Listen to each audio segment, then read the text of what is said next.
उत्तर प्रदेश विधानसभा चुनाव 2027 के मद्देनजर अगर कांग्रेस की तैयारियों का आकलन करें तो 2024 में कांग्रेस ने उत्तर प्रदेश की 6 लोकसभा सीटें सहारनपुर, सीतापुर, रायबरेली, अमेठी, इलाहाबाद और बाराबंकी जीती। इसी वजह से इन 6 संसदीय क्षेत्रों की विधानसभा सीटें कांग्रेस की प्राथमिक दावेदारी वाली सीटों में शामिल हो सकती हैं। सबसे मजबूत दावा रायबरेली संसदीय क्षेत्र की 5 विधानसभा सीटों बछरावा, हरचंदपुर, रायबरेली, सरेनी और ऊंचाहार पर बनता है, क्योंकि रायबरेली कांग्रेस का ऐतिहासिक गढ़ रहा है और 2024 में राहुल गांधी ने यहां बड़ी जीत दर्ज की थी।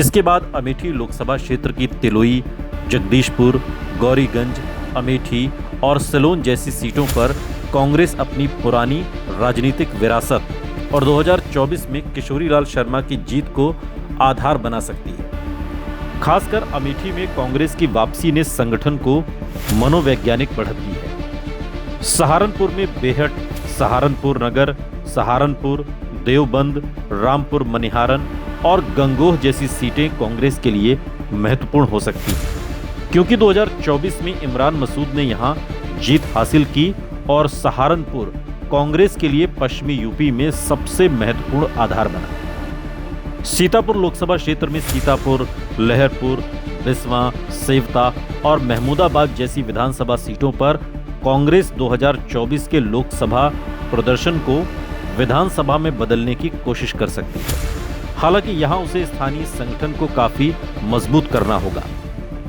इलाहाबाद लोकसभा क्षेत्र की मेजा, करछना, प्रयागराज उत्तर, प्रयागराज दक्षिण और कोरांव विधानसभा सीटों में कांग्रेस के लिए सबसे बड़ा आधार 2024 में उज्ज्वल रमन सिंह की जीत है, लेकिन यहां पार्टी को यह ध्यान रखना होगा कि लोकसभा की जीत को सीधे विधानसभा की जीत नहीं माना जा सकता, क्योंकि विधानसभा स्तर पर बीजेपी और समाजवादी पार्टी दोनों की अपनी मजबूत सामाजिक संगठनात्मक मौजूदगी है। वहीं बाराबंकी लोकसभा क्षेत्र की कुर्सी, रामनगर, बाराबंकी, जैतपुर, दरियाबाद और हैदरगढ़ सीटों में कांग्रेस अपनी मजबूत स्थिति की कोशिश कर सकती है। 2024 में तनुज पुनिया की बड़ी जीत ने इस क्षेत्र में कांग्रेस को संभावित विस्तार वाले इलाकों में शामिल किया।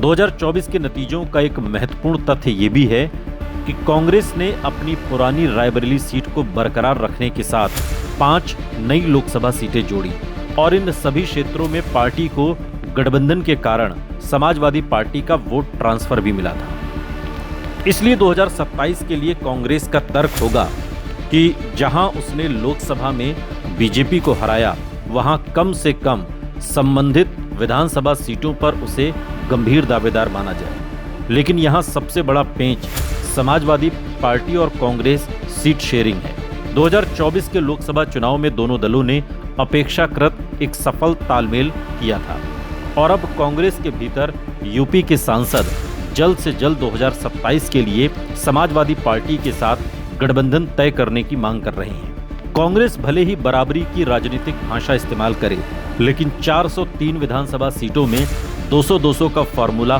व्यावहारिक रूप से मुश्किल है, क्योंकि उत्तर प्रदेश में समाजवादी पार्टी का संगठन और विधानसभा स्तर का आधार कांग्रेस से काफी बड़ा है।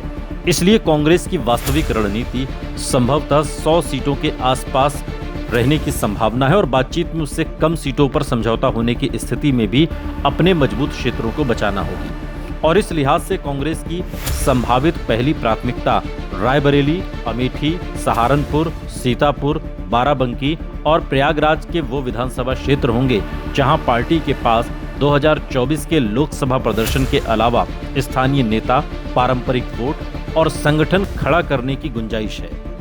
मगर अंतिम तस्वीर इस बात पर निर्भर करेगी कि 2027 में समाजवादी पार्टी और कांग्रेस के बीच वोट ट्रांसफर कितना प्रभावी रहता है और दोनों दल कौन कौन सी सीटें एक दूसरे के लिए छोड़ने को तैयार होते हैं। इसलिए कांग्रेस का 100 सीटों पर तैयारी करना 100 सीटों पर दावा पक्का होने के बराबर नहीं है। असली लड़ाई सीट शेयरिंग की मेज पर होगी, जहां कांग्रेस 2024 के 6 लोकसभा क्षेत्रों को अपने सबसे मजबूत बार्गेनिंग पॉइंट्स के रूप में इस्तेमाल कर सकती है।